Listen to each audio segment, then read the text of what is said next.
Moving on to news from the real estate space next. In an exclusive chat with ET Now, CREDAI Chennai President Mehul Doshi has reaffirmed the massive loss incurred by real estate developers whose planning and development has come to a standstill after the Chennai Metropolitan Development Authority issued a planning freeze that includes a 1-kilometer zone of influence around the ecologically sensitive Pallikaranai Marshland.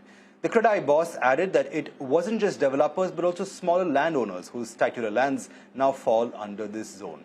He also said that the estimated economic loss of 72,000 crore rupees was a conservative estimate and that residential sales for the July-September quarter would in fact continue to struggle if the freeze remains. Here's more from that conversation that the CREDAI boss had with me earlier today. This is a very important development. In fact, this is the fact. Okay, so there has been some confusion about the entire process of Ramsar and how the sites are declared and how is the area delineated. So, as per the wetland rules, there is a certain step-by-step procedure which is laid out for a particular land to be declared as a wetland. So, just to give a little background. Originally, 700 hectares of the Pallikarnai forest was declared as a reserved forest in the year 2007. Now, this area was clearly demarcated. The boundaries were clearly marked, survey numbers were identified, and the entire details were passed on to CMDA, who also incorporated the same in the second master plan. So, after 2007, no approvals were given in this 700 hectare area. In 2022, the government decided to increase this area from 700 hectares to 1250 hectares, which means that another 550 hectares were added. And at the same time, they got the Ramsar designation for this site. Now, Ramsar is a designation for it's an internationally recognized designation for a wetland, So that's what happened in 2022. But the additional 550 hectares, which were declared as part of that 1250 hectares, were not clearly identified. It was done through some kind of satellite imagery, and an approximate boundary is what was fixed. Now, that is normally the first step in the process of declaring land as a wetland.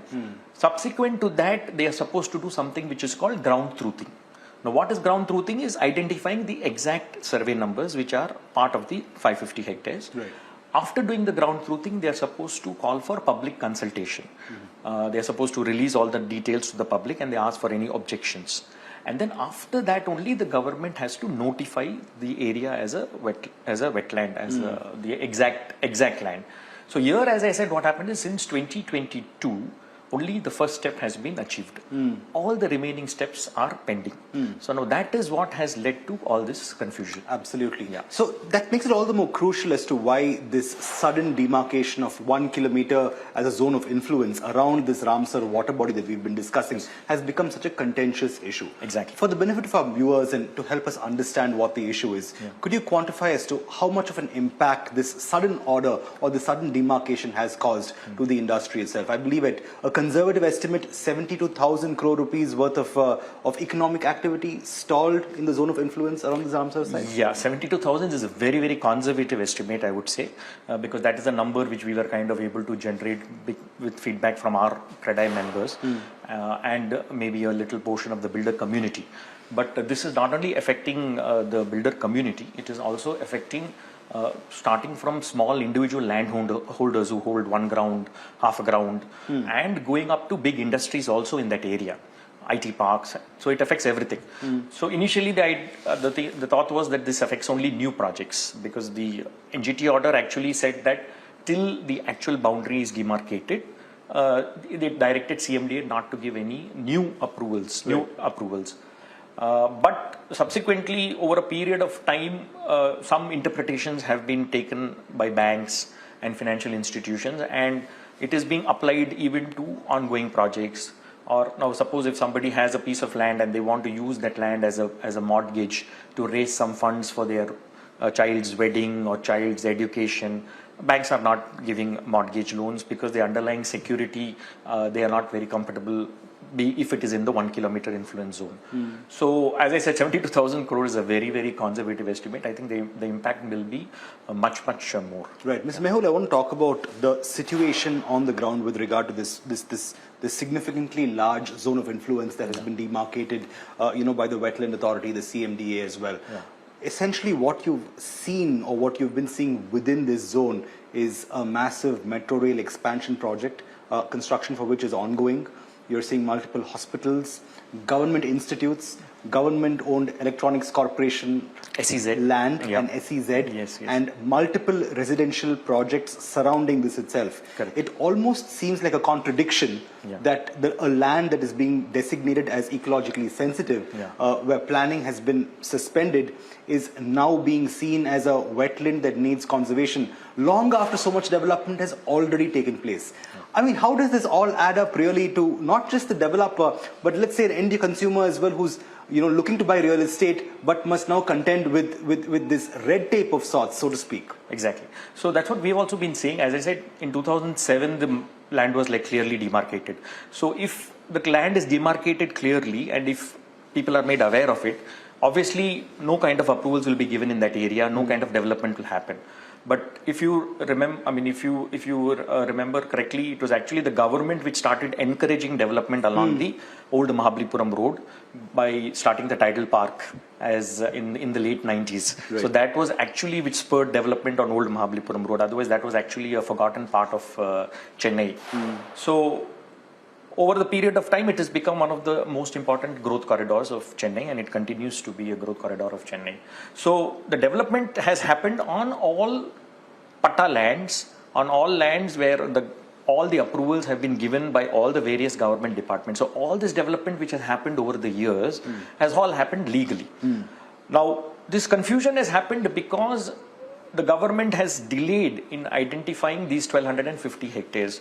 So the NGT, what they said is that till you identify clearly what is this additional 550 hectares and the entire 1250 hectares, so till such time they imposed a uniform 1 kilometer ban all around the site. Right. Now, even as per the wetland rules also, there cannot be a uniform 1 kilometer ban all around, because the wetland rules also are very clear that for identifying the zone of influence, you need to do a hydrology study, you need to do a topography study, and then based on that you need to see what is the movement of water, and based on that only you can arrive at the zone of influence. And that's also in line with what the Wetland Authority has submitted in the court itself with regard to the matter. Exactly. Now, I have to ask you though, Mr. Mehul, the fact is that even as all of this is taking place, how does it impact developers with residential projects, upcoming residential projects, proposed projects, developers who are sitting on large tracts of land banks purchased in the recent past? What is the exposure to this apparent zone of influence and the temporary suspension or stoppage to further planning activity? Yeah.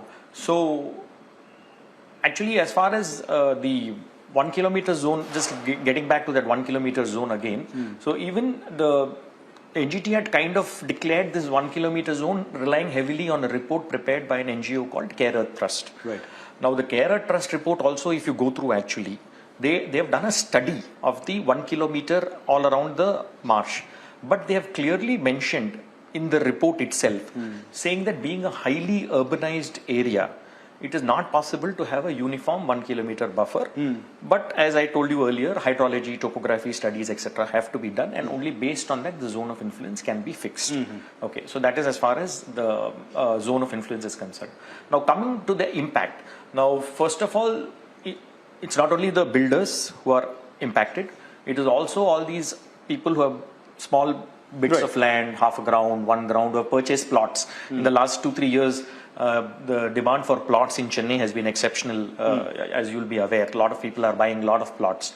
So if you have bought a plot in that zone of influence, and now if you want to go and build a house, you will not get approval for that also. Even for your own individual house in a plot of land which you have bought in an approved layout which is approved by the government, you will now not be able to get building sanction because of this freeze. And of course, builders are also definitely affected. So the first most important affecting is for the projects, for the new projects, people who have bought land and they're not able to build anything. So that has been on a total freeze since September of last year. And is that impact sizable? It's a very, very sizable impact because OMR is the most, the fastest and I think the only growth corridor as far as Chennai is concerned. So nearly 50-60% of Chennai's development is happening along the OMR belt.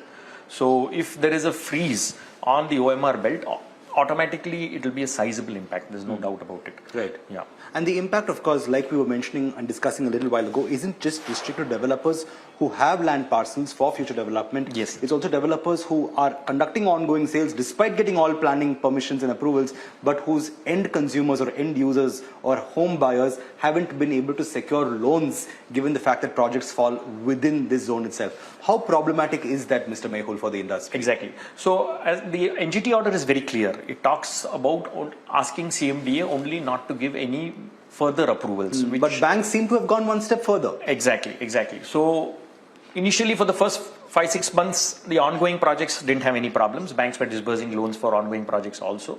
But then later on, I think some of the banks took a view saying that even ongoing projects, they wanted to adopt a cautious approach. So then they stopped giving loans for ongoing projects also. So that will definitely affect because as you know, 90% of the people who buy homes, they buy using housing loans.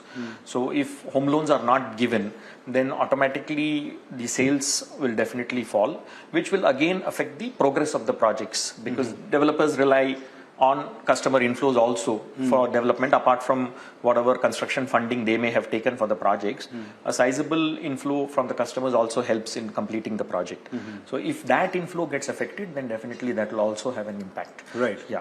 The recent data from the real estate trackers say that despite housing more or less plateauing as far as 2025, 2026 is concerned, the southern markets have done comparatively better. Correct. Bengaluru, Hyderabad and Chennai. Yeah. Do you see this ongoing issue? And it's been going on, like we discussed, since April this year as well, especially from the banking side.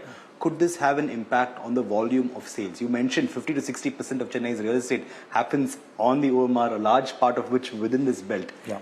Do you expect, and I don't want to sound pessimistic, but do you expect an impact on sales volume numbers for this quarter? Definitely. See, initially the impact was on launches because people couldn't launch new projects because approvals are not being given. But now, with loans also becoming a problem, there will definitely be an impact on the sales also. So over the next 2-3 months, if this matter is not resolved, we will start seeing the impact on the sales also. Definitely. To a significant degree, you reckon? Yeah, because OMR is a significant market in Chennai, so that will definitely have a significant impact on the Chennai market, yes. Right. Yeah. What's the way out then? I know for a fact that a lot of it is sub judice. Yes. The matter is being heard by the court. Yes. Will the developer community and the real estate body continue to take the judicial exit or the judicial route towards seeing some semblance of resolution to the matter? Are there other ways of going around the issue? Do you think mutual consultation, coming together and collaboration could perhaps see some semblance of common sense with regard to how boundaries are demarcated? Where do you go from here really? Yeah, so basically two things. One is judicial intervention definitely because the 1 kilometer zone is very, very arbitrary. So definitely